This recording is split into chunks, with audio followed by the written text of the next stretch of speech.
doing its thing. There we go. Yes. Jamila, over to you.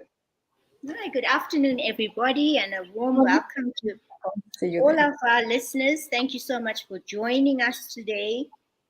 It's a lovely afternoon here in Johannesburg. We've got beautiful sunny weather, and I hope that it's the same for all of you. We've got a very, very special guest today. And without any further ado, I leave Anissa to introduce Eloise and welcome her to our show. Yes, so thank you. Greetings to everyone that's also going to join us on the replay. Thank you for coming back and at least watching and engaging. Do interact. We love that about you. This is about a platform for our guests and for those that are joining us. So we love that interaction. So without further ado, Eloise came up with the most beautiful topic that I just love. How loud is your self-worth? So I'm going to introduce just a little bit about her. I met Eloise many years ago. I just need to tell you guys the story. And she was so bold and courageous and radiant. And I looked at her and I was like, wow. I admired every bit of her vulnerability and her courage and just everything she stood for. And we only met once at a business networking breakfast. I think it must have been easily about 8 years ago, if not longer. And we've never met in person, by the way, other than that time. So let me just introduce a bit more. So no pressure. She's a motivational speaker and a coach on a mission to help drive ambitious women to build bold courage and confidence through the mastery of self-love. How beautiful is that her own purpose or her own experiences became a purpose. She's come from a lineage of ancient medicine women and healers. Her mother's Griqua influence has ignited her gift of sight and strong intuition, a spiritual maturity that was honed over many decades of life experiences. Her father comes from an ancient Tamil tribe from the south of India. She thanks her Indian heritage for her diverse business and life experience, her eclectic cultural and religious heritage, and extensive training in entrepreneurship, leadership, and wait for it, metaphysics. I'm intrigued. She's a mama bear of 2 incredible children and a grandmother of 2 adorable munchkins. So we really do look forward to hearing your shifts from grudge to grit, grace, and gratitude. Over to you, Eloise. Well, thank you so much. It's wonderful to be on this platform with you, Anissa, and with Jamila. And yes, Anissa, it was lovely meeting you then and seeing you and just the way you've been thriving on LinkedIn. And I'm very grateful to be on this live show with all of you. It's a pleasure.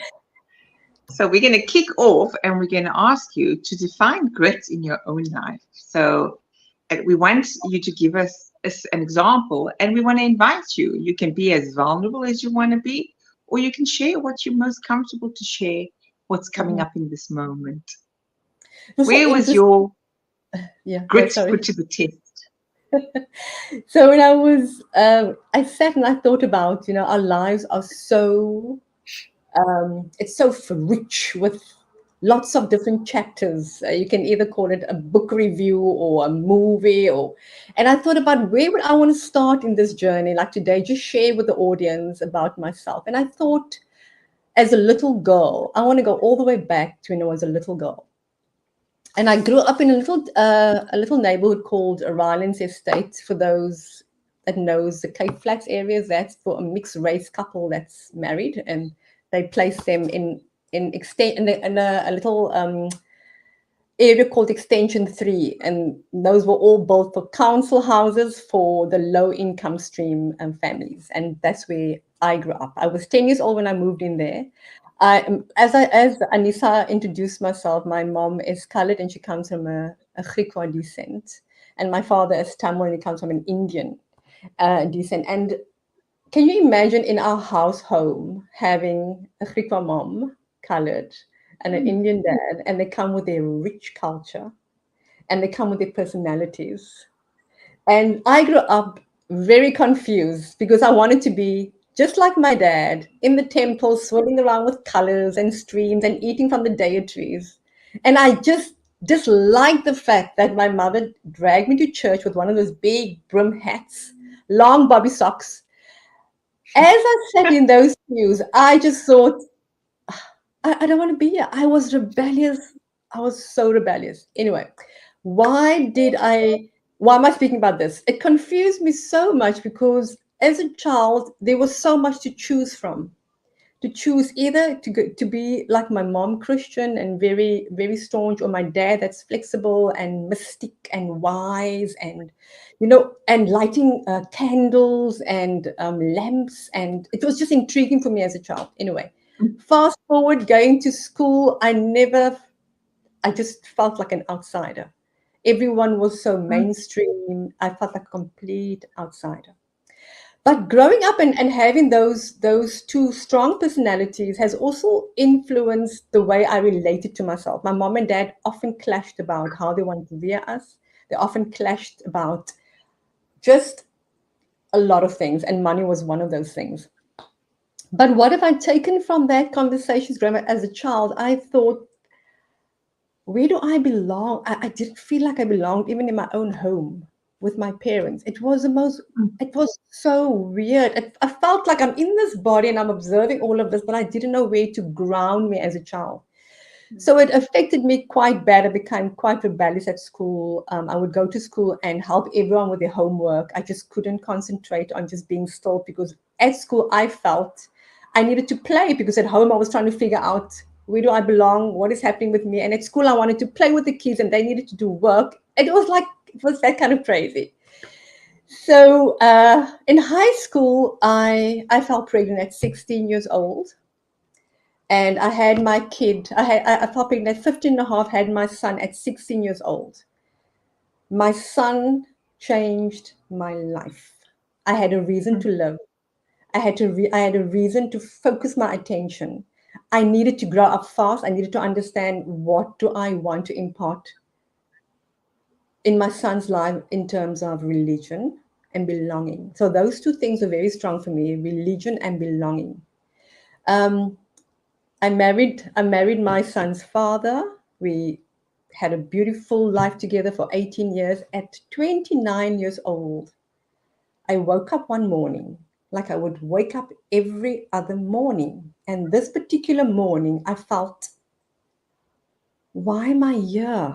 Why am I in this house? Why am I here? It felt like someone came and swiped all my memory of the life that I had with my partner and my kids. And I started feeling very uncomfortable in my body. And actually, in fact, I remember, the Twin Towers, it happened in 2011. 2011, right? Mm-hmm. I was how old then? I can't remember. Anyway, but the Twin Towers is it's such a pivotal moment in my life because as that plane crashed in that towers, that's how it felt on the inside of me. I felt like I was crumbling on the inside, and no one was seeing that because I wasn't showing it. I was pretending. I was trying to juggle balls, trying to be the best mom. I was trying to please my husband. I was trying to run our businesses. I was trying to be on the PTA. I was just like this power woman, and I didn't know what to do with what was happening on the inside of me. So that is when I realized something is wrong. Okay, just fast forward back to when I was a little girl. So I numbed all my emotions as I was growing up. I don't understand me. I don't understand the people around me. So I'm going to just try and get along with people the best I can. So numbing my emotions was one of the things I learned to do very well. Uh, when I felt pregnant, I didn't even know I was pregnant because I was just not present. Okay, so now I'm in a situation with myself and I'm 29 years old and I don't know what's happening to me and I don't want to be in the life that I have and I don't know what to do. I start looking for ways to get out of my home. So if any of you know, I'm a convert, right? So I converted to Islam. And what that meant for me is I adopted the way how to be Islam. I went to learn, but there was something inside of me that wasn't what's the word I'm looking for? I felt like I was doing all the actions, and I loved Islam. I loved the principles that Islam brought.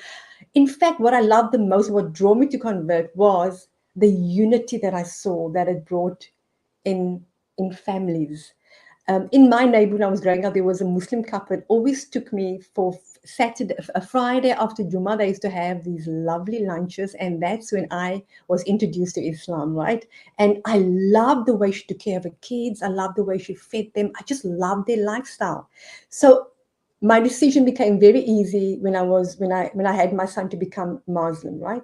But now I'm sitting in this place with myself at 29 years old, and I don't know what to do with myself, and I don't know how to get back to Eloise. I don't even know where she was in all of this turmoil, but how to get back. I then decided I've got to go and study. I have to get out and maybe study. Maybe once I meet other people outside of my environment and I study, at least then something will shift for me. So I went and did tourism. The more I broke free, wanting to break free from my norm that I had, which was a full-time mom, a full-time entrepreneur, running a business and being a mom. So it was really, really, really, really hectic. When I suggested to my husband I want to go and study tourism, I know that he felt threatened because it's the way I have become on the inside. I knew it was filtering out on the outside. I felt his fear, but I didn't know how to be, I didn't know how to be gentle or kind. I just said, I need to do this. I was so determined. I was so determined to break out. And he said, I just have to do it. He said, do it.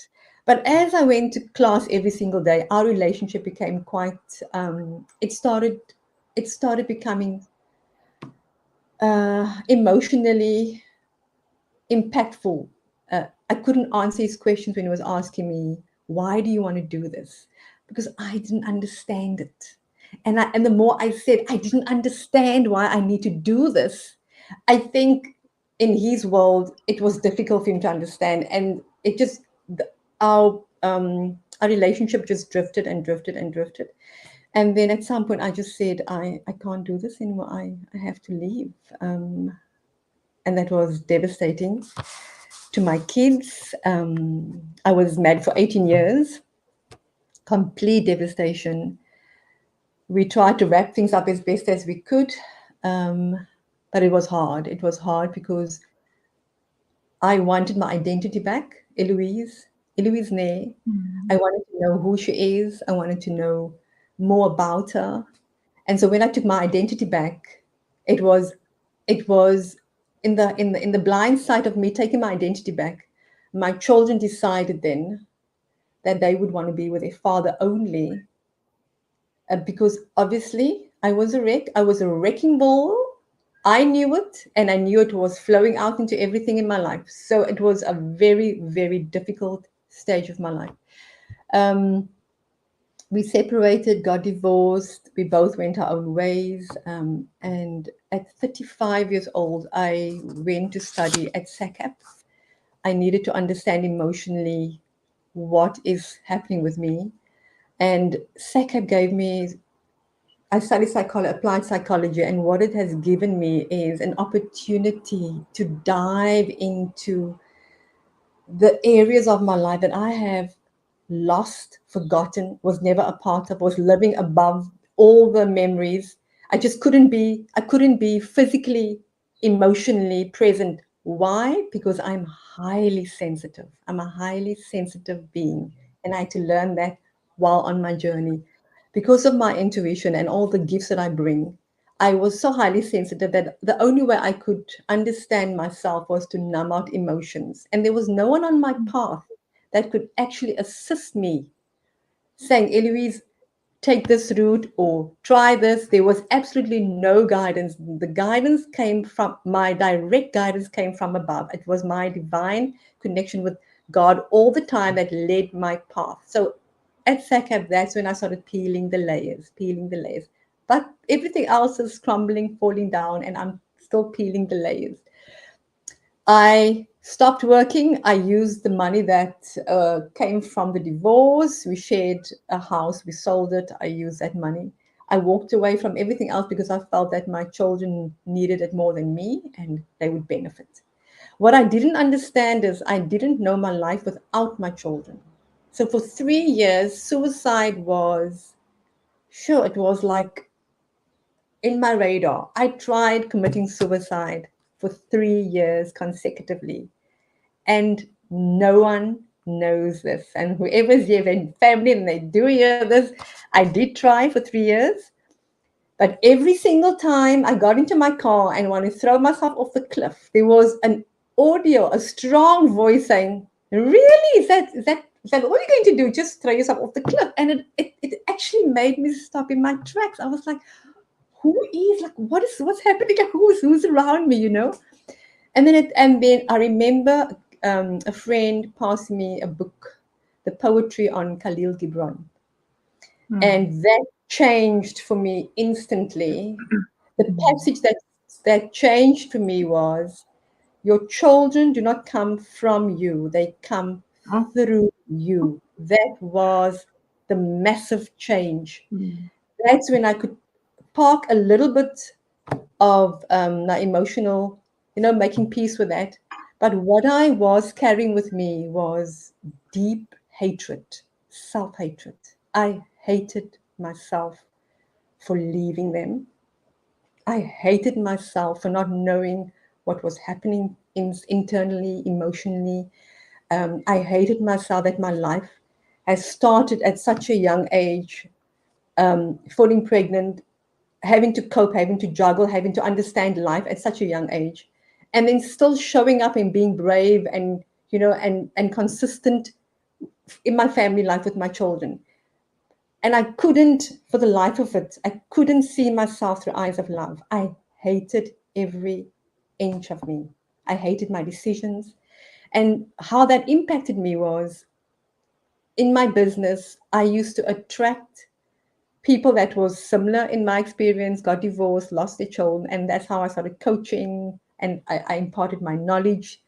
But it didn't give me satisfaction. They moved on, they changed their life, but I wasn't, because I was estranged now to my children. There was no relationship. There was just me. I got into many relationships after that, and I messed up each and every one. I was sad. I was restless. I was confused. And I wanted answers, and the answers was not in relationships. I needed to go on a different journey. At what stood out for me, my one school childhood friend said to me, "Eloise, she's in conferencing, and she said, 'I'm heading to Plattenberg Bay. I want you to come along with me. There's a huge event there, and I'm going to just check out the venue.'" And I went with her. And they had this guy, I think it was Robin Banks or some guy that was doing the fire walk. They had this Robin whole Bank. Robin Banks had the whole motivational thing happening, and they had this 2.5 meter fire walk with coals burning. And I was like, I need to do this. I really need to do this. I got involved there. I went, and all I remember is when I stood at the beginning of this 2.5 meter coals, like blood red, flaming up. I wanted to walk and just be on that coast, and I didn't want no one to come along with me or just take me away. I just wanted to go there. But what happened when Robin Banks said, "Just hang on, Eloise, just stand"? All I saw, it's almost like my whole attention went up into the heavens, and I saw this massive, massive entourage of cloud formation that fueled me. I walked over that coals on the other side. I felt like something has been, I want to say, burnt away or kind of roasted away. I came back. I was quiet for a very, very long time. I was just very quiet with myself. There was a stillness inside. And that's where the healing really started, is after that fire walk. In between all of this, being an entrepreneur, I was hustling here, juggling here, trying to keep myself afloat. And I just couldn't. I couldn't pay my rent anymore. I went to live with my aunt. I was 42 now at the time. I went to live with my aunt. Um, and my aunt said to me, and all I actually needed was a safe space for me to just be and figure out the next move. And the word she said to me, she said, Eloise, when you're in my home, I want you to think of nothing else. I want you to eat, sleep, and do just as you please. And that is exactly what I needed. And that led me to that led me to continue my studies at SACAP. Finished up there, started a company called BEE Consultancy, and that's when I started climbing the ladder again to success. So Eloise, Yes. I Thank you very am I'm so captivated listening to you, and I'm watching Jamila because I know a lot of your story has so much resonance. much. Before I'm going to ask Jamila to respond, I just want to acknowledge those that are here and their comments. And I almost want to invite Jamila to rather respond to you and give insight here, because I know watching her body language there, I could feel and sense that she was feeling you in every bit of that story. So let me greet Walavi. I suppose that Abdul Salam, or is it Simon, that's joining us from Insta. Then we've got Sean Michael. Hello and happy Friday, Anissa and guests. Sean, where are you dialing in from again? Just remind me. Leslie, was our esteemed guest last week, also just as captivating as you are, Eloise, and the storytelling from Leslie was beautiful and profound, and many insights we got to gauge. She also says, oh, we are truly Wonder Woman, Eloise. It's a sensory overload, I remember. Yes to the numbing. We are masterful. XOXO. Our Oh, dear thank friend Ashif, good day, friends. Yes, it's Abdissalam. Thank you for joining us, Abdissalam, on the Instagram page. Ashif is our wise sage that is always bringing us beautiful nuggets as well. I've invited him to join us one day, so we do hope that he does take up that offer. And then MD Zakir Hayat Khan, live from Dhaka, Bangladesh. Wow, wonderful to. So there's some Indian heritage people that you can connect to. Respect for all, he says. It's not about Muslim. We should respect everyone. I'm a Muslim and I believe that we should respect everyone. In our religion, everyone is given a chance to choose. And Ashif says, shift to self, a powerful way to fully let go, to grow. And Abdussalam is saying, I think he is in Germany. He says, wonderful story. I am touched. So I do want to hand over to my co-host here, because I know that this is something that's completely deeply resonating for her. Jamila. Oh, absolutely, Eloise. Just listening to your story, I mean, I'm getting goosebumps, because of the similarities that we've gone through. And like I said, similarly, I grew up in a household where my dad was colored and my mum was Indian, Muslim. And the only difference is that my dad had already converted before he had met my mum. He had also converted to Islam, but his family was still very much devout Christians. And the only difference, I think, with my situation is that for me, growing up, I always felt different and not a part of the actual Muslim community. But I did feel very much a part of my dad's family who were Christian. My mum embraced them for who they were and what they believed in.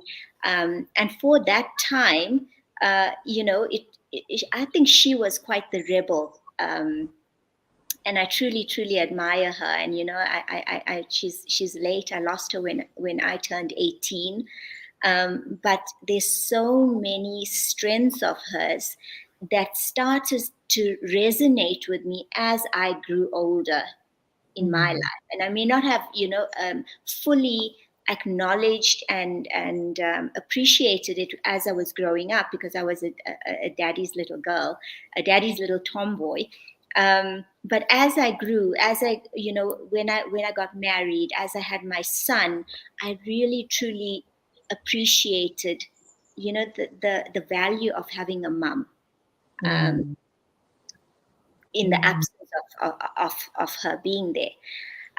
But I think what happens is that from a young age, we are so, I think, it's built into us that we have to please everyone else, and our outlook of life is literally externally focused. It's always focused on, are we a good enough daughter? Are we a good enough partner? Are we a good enough mum? Are we a good enough friend? But we very rarely look inwardly. And we very rarely give ourselves that importance and the permission to put ourselves first. And that's why when we finally make the decision to do it, it upsets so many different people. It upsets the closest people in our lives, because people are then all of a sudden saying, who does she think she is? Who does she think she is to upset the apple cart? This is the way that it's been working for years, and it's been working beautifully for everyone else except for us. And it's so important for us to get to know who we are, to understand and to love ourselves, and to also to give ourselves permission for self-worth. So, a lot of what you are saying to me really, really resonates and hits deep within me, because I did the same, and I was married into a very traditional Orthodox Muslim family, and Anissa knows this. The women were not to be seen and not to be heard, and you not to study and educate yourself, or to work and be independent, because there was always, and please, do not mistake me, this isn't just a blanket approach of Islam. It's very typical to certain cultures, I would say, rather than the religion on a whole. But this was my experience, where control was maintained by having you not be independent. And I was married for 10 years. And when I took the decision to leave my marriage, it upset very, very many people. And as a result, I think that to be able to make that decision, first of all, you have to be very brave to do it, because you have to understand that you've got to let go of everything. Every important relationship that you thought you might have had may not stand the test of the decision that you are now making. So it's a very brave decision. It's a very lonely decision to make, but it is an absolutely important and integral decision for you to make, to be able to stay true to who you are. Because I'm sure in that time of not knowing, and the doubt and the self-doubt and all, you knew that Eloise had to emerge. Otherwise, you would never be satisfied. You would never be able to continue in your life. And that's exactly how I felt.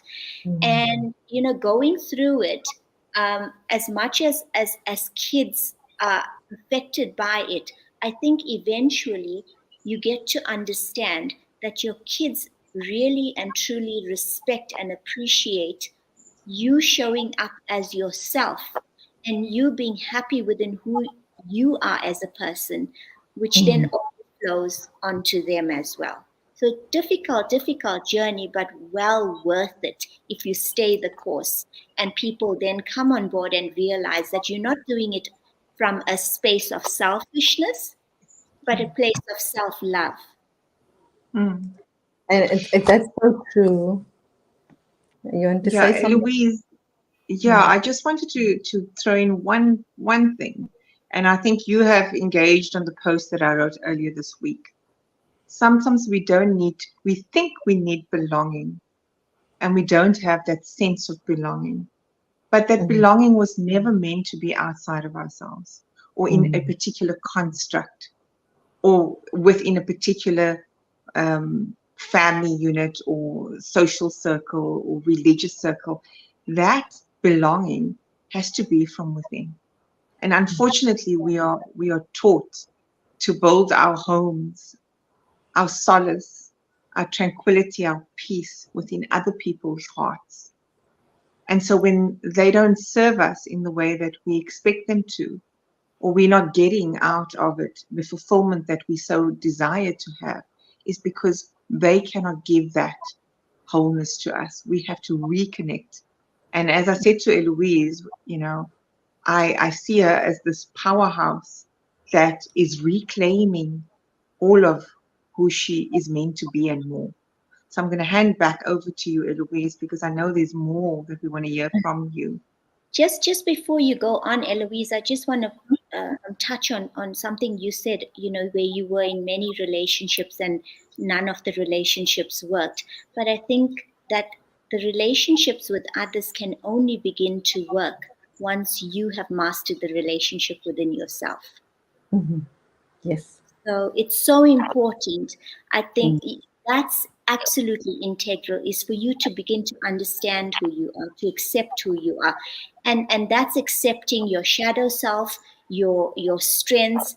And also, I think, for me, I can only speak for myself, but I didn't want to recognize the strengths that I had also, and I think coming from that background, and making the decision to move into another world where you are totally responsible for yourself, and you finding yourself now in a corporate environment, because most times you are responsible for yourself. And you, like for me with my son, there was no one to help me financially in any way. And coming from that background where I didn't have any education behind me, formal education, I didn't have any experience in the workplace, I literally felt like an imposter now in this new world that I had created for myself. So until I was able to acknowledge the strengths, acknowledge my bravery, be kind to myself, Mm. that then allows you to have better relationships, or to be better equipped to have those other relationships with others out there. So, Yeah. Eloise, in the context of how loud is your self-worth, I want you to tap into sharing with us what were those strategies or mindsets that helped you maintain resilience and reconnect to your self-worth in the face of all these challenges. So first, I want to acknowledge anyone that's listening that whatever journey that you're on right now, wherever you might find yourself on this journey, the journey is necessary. No matter what it looks like presently, it is necessary. You can only get to the outcome through a journey. You cannot escape any part of the journey. So that's really something that I want to acknowledge. No matter when or how young or how old you started on this journey, it is to validate yourself that you are on a journey, and be kind and nurture yourself. So I chose this topic for one particular reason. My journey from there up till now, well, from there until about 42 years old, was where I discovered who I was. I discovered a lot about what I didn't like about myself. I discovered why I was the way that I was. I also discovered why my relationships wasn't working. It's because obviously I wasn't in alignment with myself, and I wasn't being true to myself. So, 42 years old to now, how did that change for me? How that changed to me is I started going and educating myself. I threw myself in self-help platforms. I was in Landmark. I done the curriculum from. I did everything. I did the full year of leadership training. I went to Stellenbosch. I did a management program. I studied. I did all of that. I put myself back into school. I wanted my matric at 42. I got my matric. I just backed myself up, education, understanding who I am, understanding where I fit in this global space, and understanding why it is so important for me to forgive myself. The hardest thing for me to forgive was being a mom, and missing out on all the years on my children's lives. That was the hardest thing for me to forgive myself for. But the beautiful thing is, after all these years, in 2012, my mother died. And when a parent dies, shifts happen in you that you don't even understand why they're happening. But that shift with my mother's death to pancreatic cancer and watching her pass on has shifted me spiritually, has connected me to my indigenous tribe of healers, and that's where the full-blown healing started. Um, when that was 2012. I was coaching, still very much in my coaching business, building myself up, but noticing that I couldn't and wouldn't forgive myself. I was adamant that I didn't deserve to be happy. I didn't deserve to have all the goodness in life because my kids wasn't present with me. Um, last year, August, I went to a workshop with Nuha. She's a coach as well. And she ran a program, it's called Sufficient, but she started in the Sufi Sufi. way. Yes. Exactly. And at that workshop is where I let the anger, the resentment, the blame, the shame, the non-forgiveness, I let it go. And that was last year. And I must say, when I look back at what happened there and all the work that I've done, I'm sitting here totally proud of who I have become, proud of who I am, allowing myself to show the world, also using the gifts to have to be born with gifts in this lifetime. I think every healer or everyone that comes with wisdom go through a hell of a strong deep dive journey with themselves. But emerging from that, you come out not strong, you come out gracefully, you come out Mm. humbled, you come out filled with so much gratitude for the tiniest little thing. You understand everything.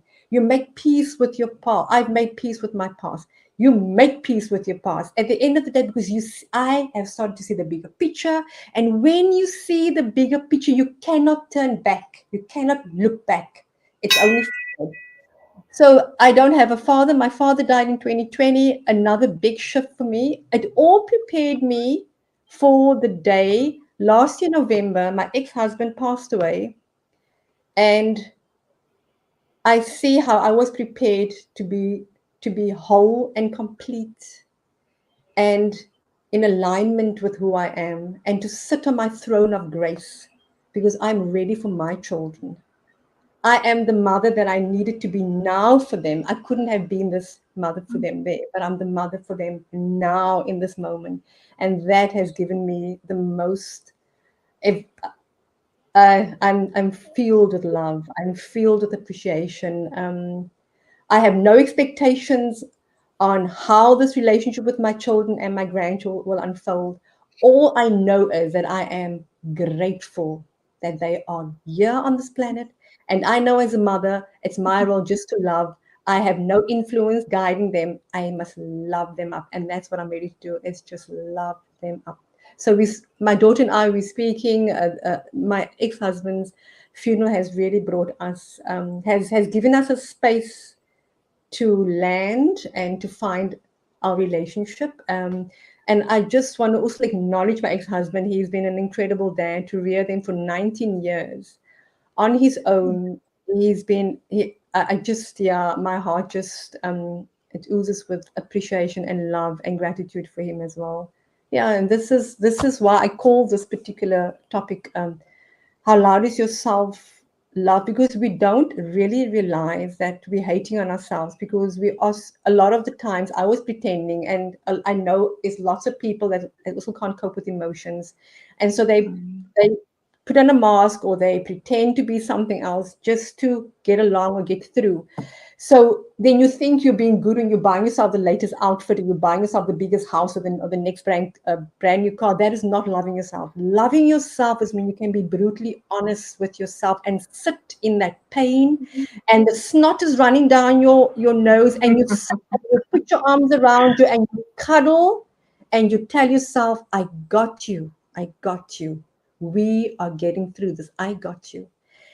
My journey, in this stage of my life right where I am, the ocean is I love the ocean. I swim most mornings. I'm in that ocean, ice cold water. At 6 o'clock, I'm swimming. I come back. I'm surrounded by nature. Everywhere's nature. I feel wealthy. I feel wealthy, so wealthy. I don't think the biggest house or the fanciest car can come close to the wealth that I feel on the inside. I have come full circle and I'm ready to share my love just by being present, just by going and living my life.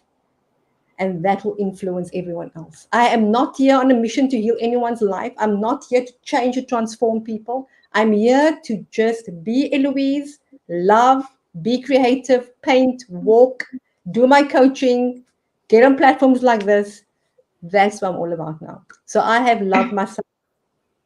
And loving yourself is a day to day journey. A Yep. day-to-day journey. It changes all the time because we face complications, we face challenges all the time, and we need to know what dosages we need to give ourselves. And that can look anything from taking quiet time to reflect, going meditate, calm yourself down, go for a lovely run or walk, swim in the ocean. It's lovely, it's refreshing, it's absolutely gorgeous. And also get yourself a good support team, because we do need support. We're not an island.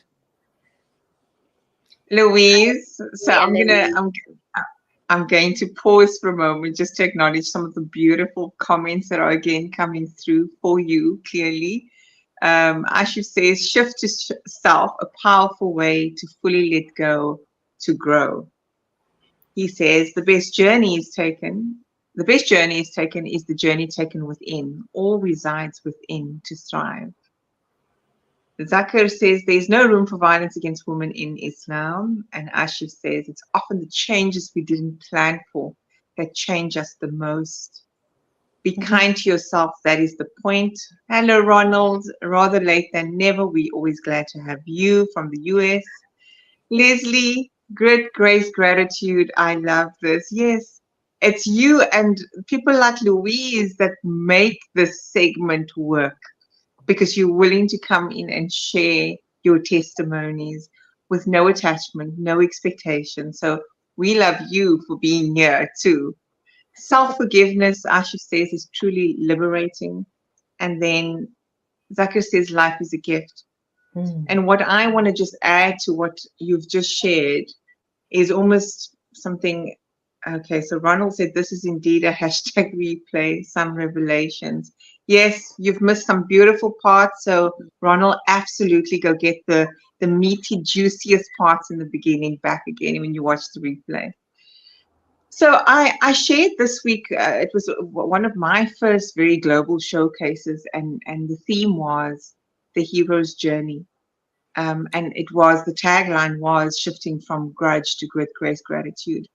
And I started that tagline simply because since my own conscious uncoupling, and even before my uncoupling, when I had my layoff from work, retrenchment, those are all part of those dark night of the soul experiences that happen within that hero's journey.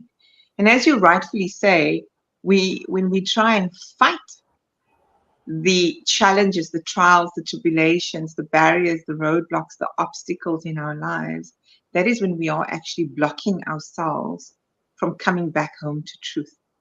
Because those are all the universe signs and lessons and learnings, and we don't want to at times listen.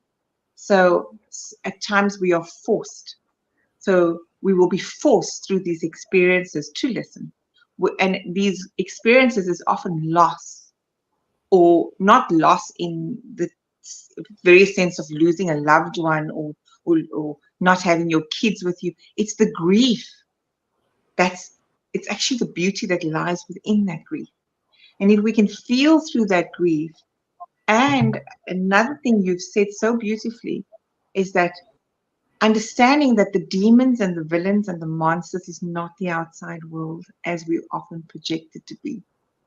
And that you've highlighted that the hatred, the self-hatred, the self-loathing was so intense.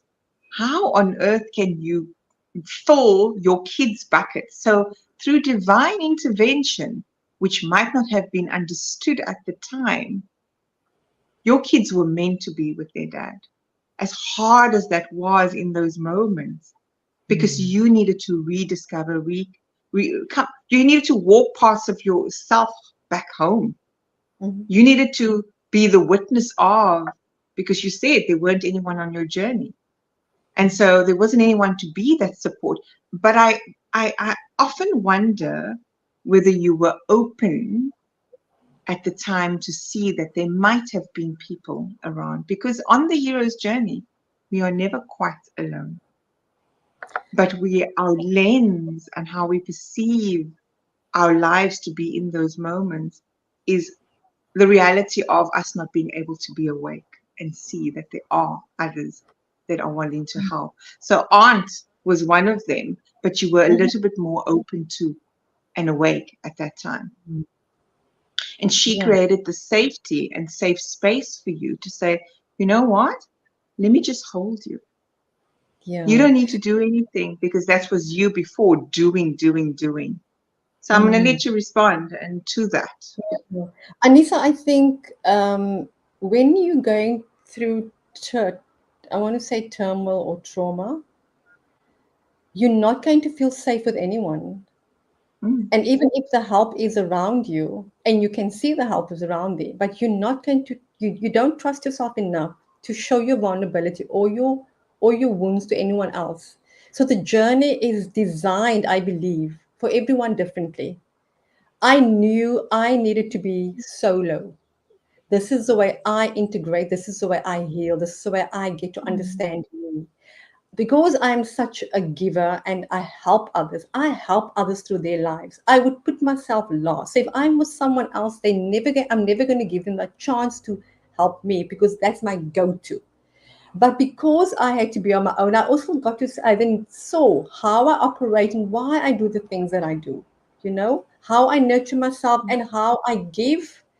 So you, wherever you, if you're, wherever you are in your particular journey, it's important for you to understand how you feel safe. What do you need to feel safe to even be vulnerable? Because if you're safe with yourself, like I am right now, I would not be able to share my story with any of you and your wonderful feedbacks.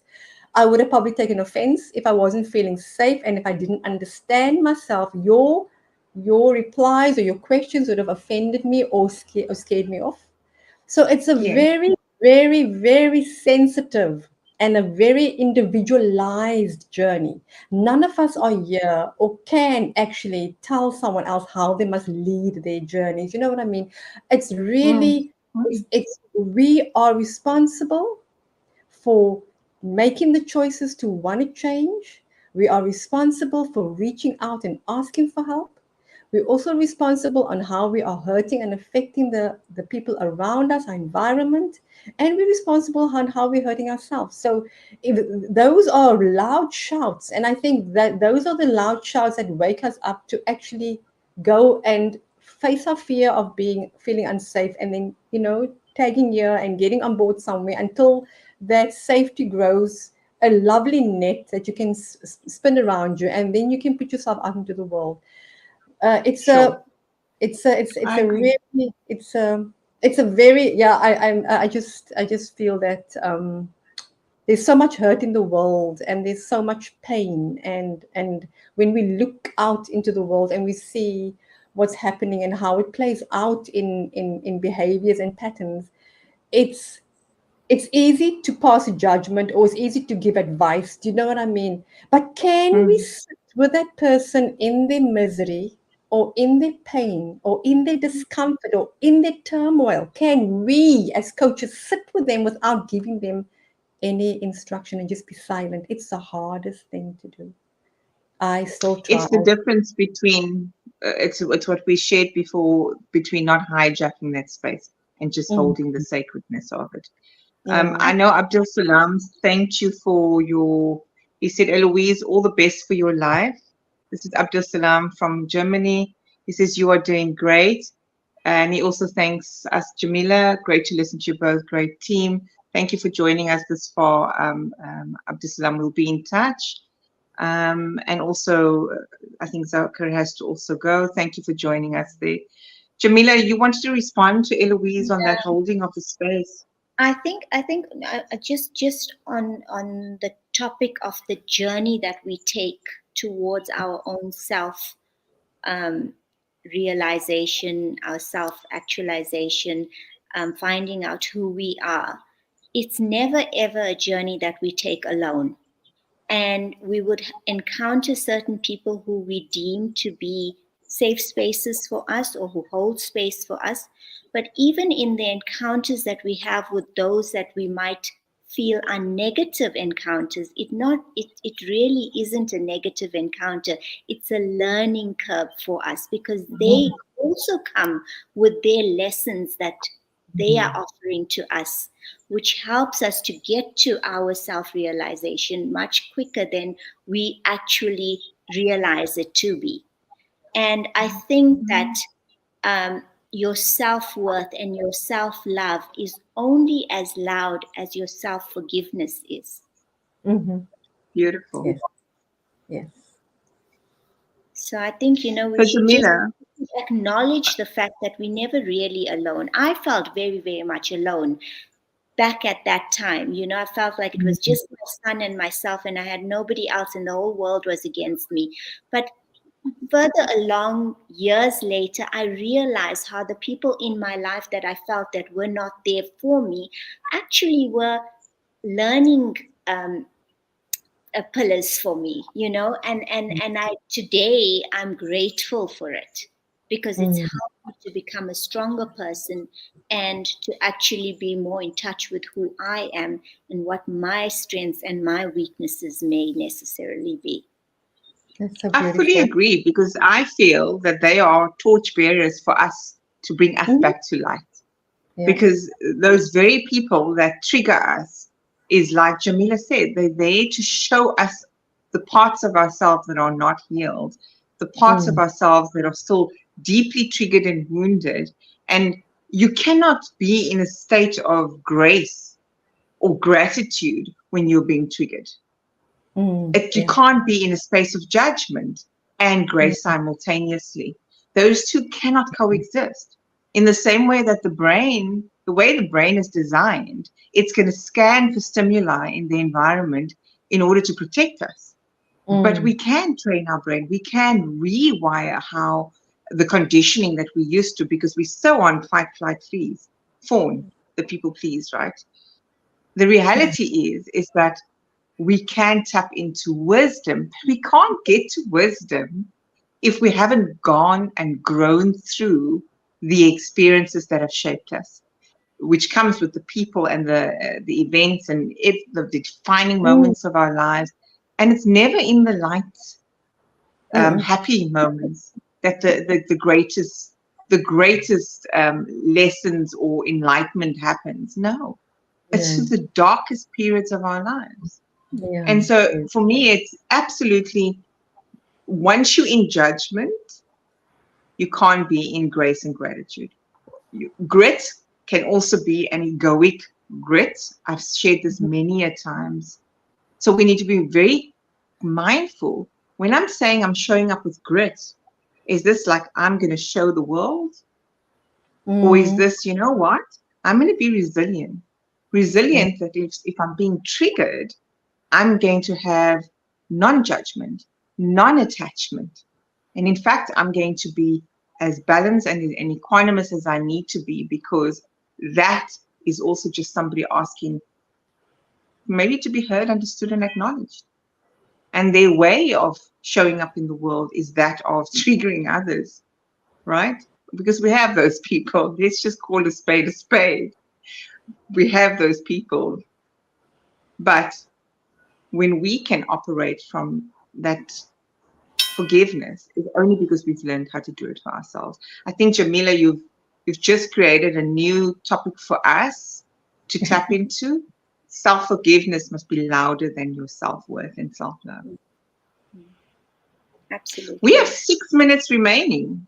What would you like to ask her? Would you like to ask her an integrating question? I mean, there's so much juiciness here. I don't even want to worry with the question. Listening to your story, and it's just so inspiring and motivational, and I think that you would agree that as difficult as the journey may have been, I don't think you would have chosen for it to be any different than it unfolded itself to be, because it's made you who you are today, right?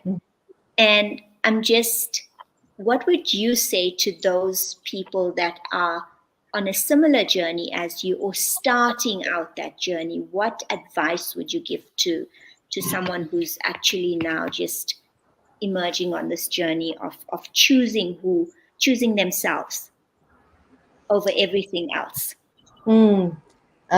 I would say, as much as you can, try and feel your feelings, acknowledge them, become aware of them, because they are your indicators for change, and they are your indicators where you need to make certain decisions, and feel, allow yourself to feel, Yep. no matter how difficult it is. Just breathe, but try and feel as much as you can through the difficult times. Yeah.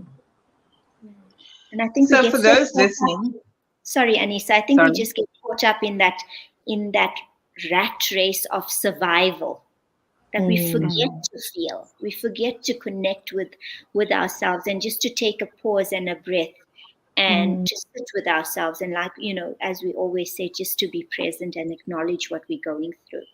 Yeah, and if anyone is grieving, grieving has no time frame when it needs to stop.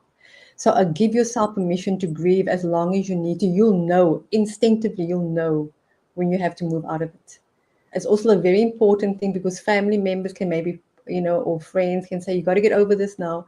It's really, take your time in your grieving. It's in your grieving that you get the most awareness and wisdom. It's through the grieving that you become the person that you are. So take your time and go through it gracefully. Yeah, as much as you can. Yeah. So I'd like to just share that a model that I like to talk to my own clients, and I'll even use it with my kids, is that iceberg model. So if on the sea floor is your conditioned beliefs and the stories and the narratives that you've attached yourself to, that very stories is driving your thinking, and that thinking is framing or shaping those emotions. And you've just said, feel through your emotions. What's interesting is emotions is the third layer just beneath when you have to get to the top of the iceberg. And if you think about emotions, it's our energy in motion. And if our energy is constricted, there's no flow, right? And if we're not in a flow state, we're in a fight state. And the interesting thing is, to get to the top then is to be in that truth, is to be in allowance of the good, the bad, and the down outright ugly. It's not to suppress it.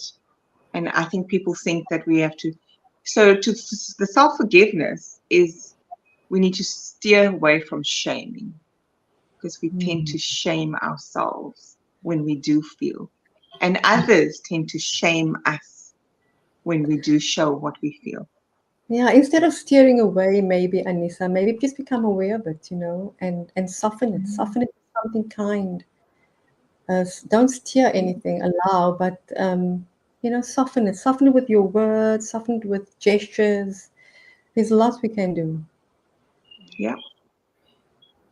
So I just I'm want going to to ask share you. one thing, sorry, Anissa, before you go. It's in one of the famous quotes of Viktor Frankl's, and it says that the one thing you can't take away from me is the way I choose to respond to what you do to me.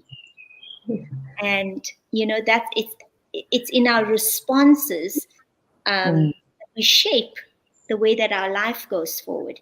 And if we are able to place ourselves first and to choose ourselves, and not to allow others to affect the way that we choose to live our lives, I think that's where our success comes in. Yeah. I know we are about finishing, but I mean, for any highly sensitive person, it's an ongoing stop, pause, check in. What do I need? It's constant. It's constant for me. It's every single day. Stop, check in. What is it? What do you need right now? That's how I keep my loud self-love alive, is checking in constantly. How am I doing? What do I need? What's happening? And I catch myself, it's times I don't want to deal with myself. I catch myself still doing that, you know. So I think it's becoming aware and just constantly being resilient in checking in with yourself and giving yourself what you need. Unapologetically give yourself what you need first and foremost. And then shout I love loud, that. stepping out and You just don't being. even we don't have to ask the question, because the question I was going to ask was, how do you see the interplay between good grace and gratitude in achieving this personal growth and success? And you've just answered it. So thank you for that. Thank you, Eloise, for sharing your energy with us, your truth, your vulnerability, your amazing grace, the spark that you show here today. I have huge admiration for you, and I hope that we can have you on again to check in where you are in the journey still, because it's not linear. I think you've said it. It's a continuous cycle, and the Mhm. checking in is knowing that this too shall pass. We're going to have more of those all the time, and how do I show up then? For the Yeah. guests that have joined us and all these beautiful comments and wisdom shared, thank you. You make this possible as well for us to continue and make it all worth it. We Hmm. do look forward to seeing you again next week. Any closing comments, remarks from yourself, Jamila and Eloise? Eloise, you go first.